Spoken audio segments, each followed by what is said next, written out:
In the previous lecture, while talking about the front end and the back end, I mentioned simple and static and dynamic websites or applications a couple of times, but without really defining what they are.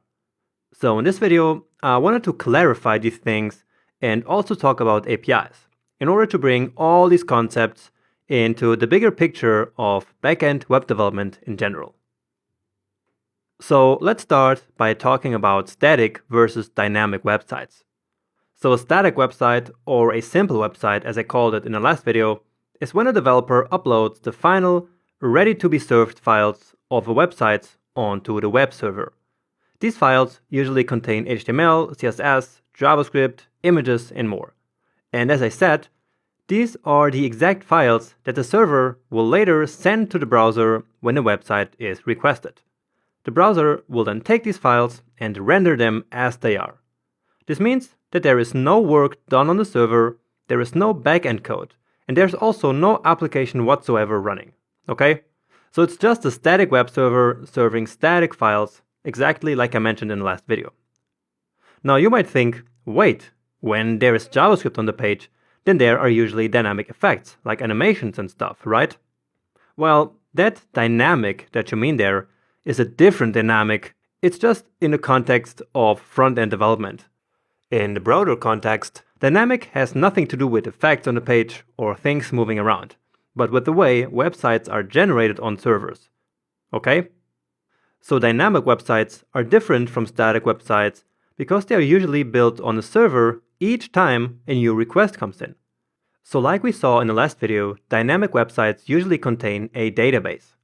Then there's also an application running, like a Node.js app, which fetches data from the database and then together with a predefined template, builds each page that the user requests dynamically based on data coming from the database.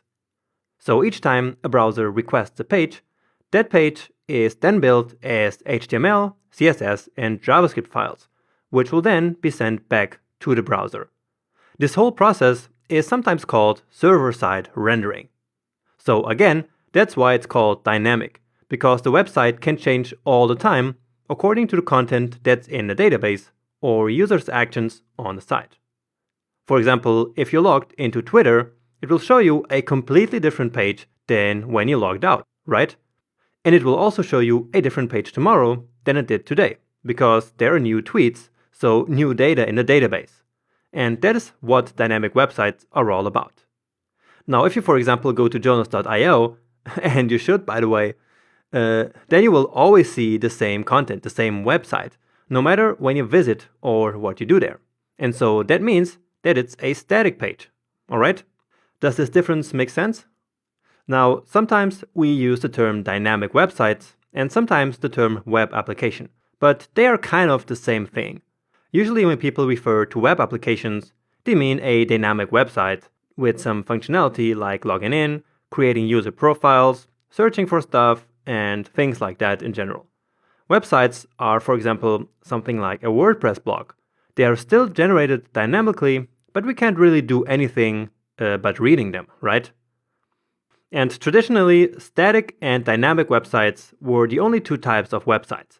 But in recent years, thanks to how powerful browsers have become on the client side, we see more and more websites that are basically based on APIs. So let's learn how these work and how we can use Node.js to power them. Let's just keep the dynamic websites here in this slide so that we can better compare the two. So just like with the dynamic websites, we have a database here and we have an app that fetches data from the database each time a client makes a request. So in that sense, a API-powered website is actually quite similar to a dynamic website. So both work dynamically. Now, the big difference here is that with an API, we only send the data to the browser, usually in the JSON data format, and not the entire website. So again, just the data is sent to the client and not the ready-to-be-displayed website. So no HTML, no CSS, only the JSON data, alright? So when building API-powered websites, there is always these two steps. Building an API and then consuming the API on the client side. And by the way, API stands for Application Programming Interface. And on a very high level, it's basically a piece of software that can be used by another piece of software to basically allow applications to talk to each other. And we will talk a bit more deeply about what an API actually is once we start building one. Anyway, now about the client side I just mentioned. So this is where the website is then actually assembled by plugging the data that we receive into some sort of templates, usually using some fancy front-end framework like React, Angular, or Vue. I'm not going to go into specifics here because that would be for a front-end course, but in very general terms, this is how it works. So you see that when building an API-powered website, the building phase of the website kind of moved from the backend to the front end, right? Or we can also say it moved from the server to the client.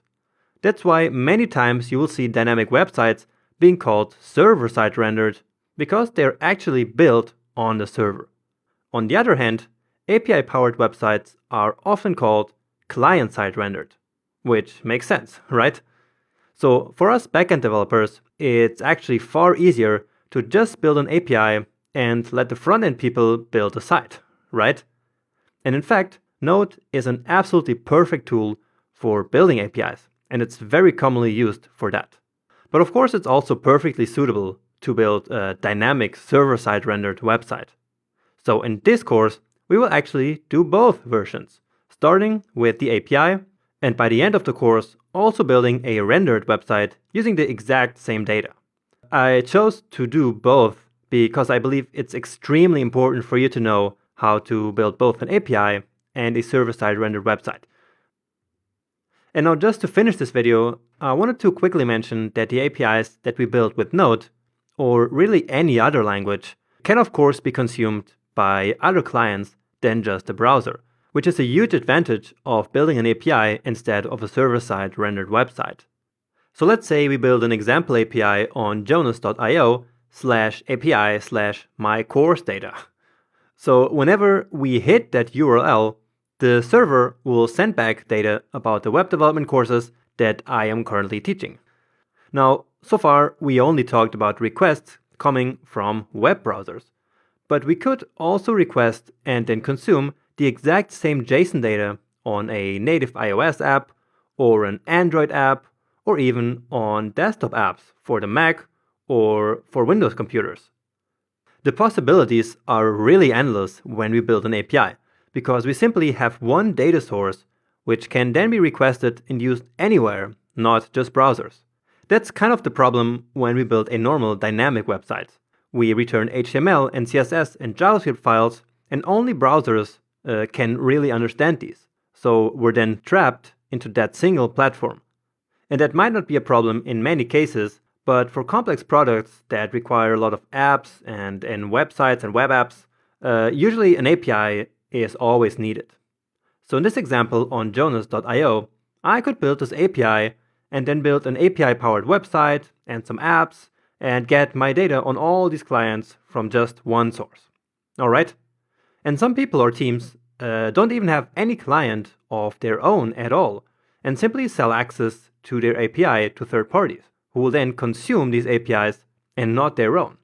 So there are really entire businesses built around this philosophy of just selling an API to other developers or companies. Anyway, I hope that with this final slide, the concept and reason and kind of philosophy behind building APIs now became crystal clear to you. So let's now move on.